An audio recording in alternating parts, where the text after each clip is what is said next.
Di sebuah kota kecil yang tak pernah benar-benar tidur, ada satu aroma yang selalu muncul setiap malam. Aroma kuah bakso, hangat, gurih, dan anehnya seperti memiliki nyawa. Orang-orang yang menciumnya seringkali tidak sadar bahwa langkah mereka perlahan menuju satu tempat yang sama, sebuah warung di ujung gang. Dan sekali mereka makan di sana, tidak semua orang bisa kembali seperti semula. Arga bukan orang asli kota itu. Ia baru saja pindah untuk bekerja sebagai karyawan proyek bangunan. Hidupnya sederhana, pulang malam, makan seadanya, lalu tidur. Sampai suatu malam, saat ia berjalan pulang melewati gang sempit, ia mencium aroma itu, hangat, menggoda, seperti memanggil. Di ujung gang, ia melihat warung kecil dengan lampu kuning redup. Tulisan di gerobaknya sudah pudar, "Bakso Pak Raji." Entah kenapa, tanpa berpikir panjang, Arga langsung masuk.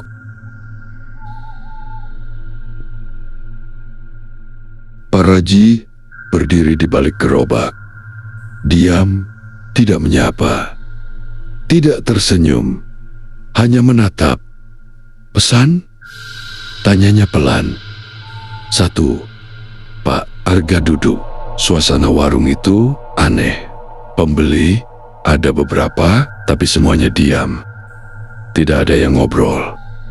Tidak ada suara sendok beradu. Hanya suara kuah mendidih. Dan sesekali seperti suara bisikan.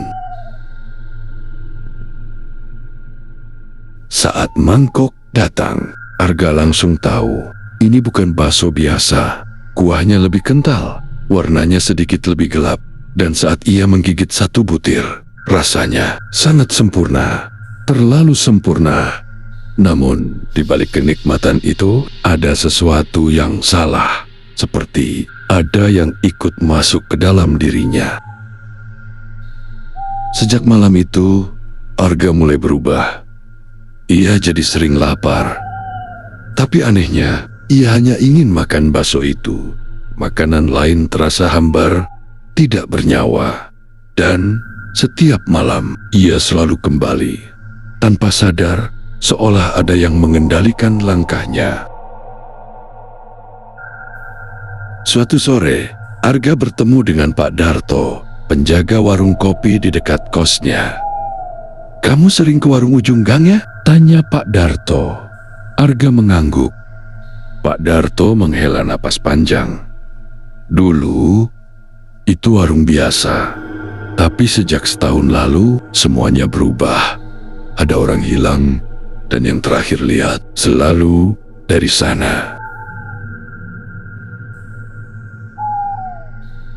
Malam itu, Arga datang lebih awal, tapi warung belum buka. Namun, dari dalam, ia mendengar suara giling, seperti daging yang dihancurkan, dan suara lain seperti orang menangis.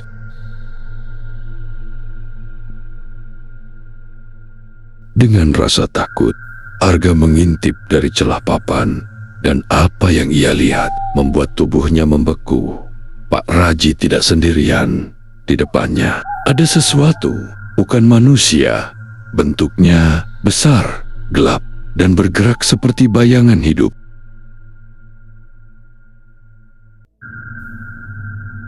Malam itu, Arga akhirnya tahu Pak Raji melakukan pesugihan. Bukan sekadar tumbal, tapi memberi makan makhluk yang hidup di balik warung itu. Makhluk itu meminta sesuatu, daging manusia, segar, dan sebagai imbalannya, warung itu tidak akan pernah sepi. Namun ada satu aturan, siapapun yang sudah makan bakso itu tidak bisa lepas. Mereka akan kembali, lagi dan lagi, sampai waktunya tiba. Malam itu, Arga sadar ia harus berhenti. Ia tidak boleh kembali Namun saat Ham menunjukkan pukul 12 malam, kakinya bergerak sendiri menuju gang itu, menuju warung itu. Ia tiba. Warung itu kosong, sepi, lampu redup, dan di tengah warung ada satu mangkok bakso, masih panas, seolah menunggunya. Kenapa lama sekali? Suara itu bukan suara Pak Raji. Arga menoleh perlahan. Di belakangnya berdiri sosok yang selama ini bersembunyi. Wajahnya tidak jelas, tapi matanya menyala merah. Pak Raji muncul dari kegelapan. "Kamu sudah dipilih," katanya pelan. "Dari pertama kamu makan, dia sudah menandai kamu." Arga mencoba lari, tapi tubuhnya berat. Seperti ditarik, seperti tenggelam. Dan hal terakhir yang ia dengar adalah suara gong yang dipukul perlahan. Beberapa minggu kemudian, warung itu masih ada, masih ramai, dan orang-orang berkata, rasanya semakin enak. Kalau kamu menemukan warung yang selalu ramai di malam hari, yang rasanya terlalu enak untuk jadi kenyataan, mungkin yang kamu makan bukan sekadar makanan. Kalau kamu suka cerita horor seperti ini, jangan lupa like, komentar, dan subscribe ya. Karena masih banyak cerita menyeramkan lainnya yang siap bikin kamu tidak bisa tidur malam ini.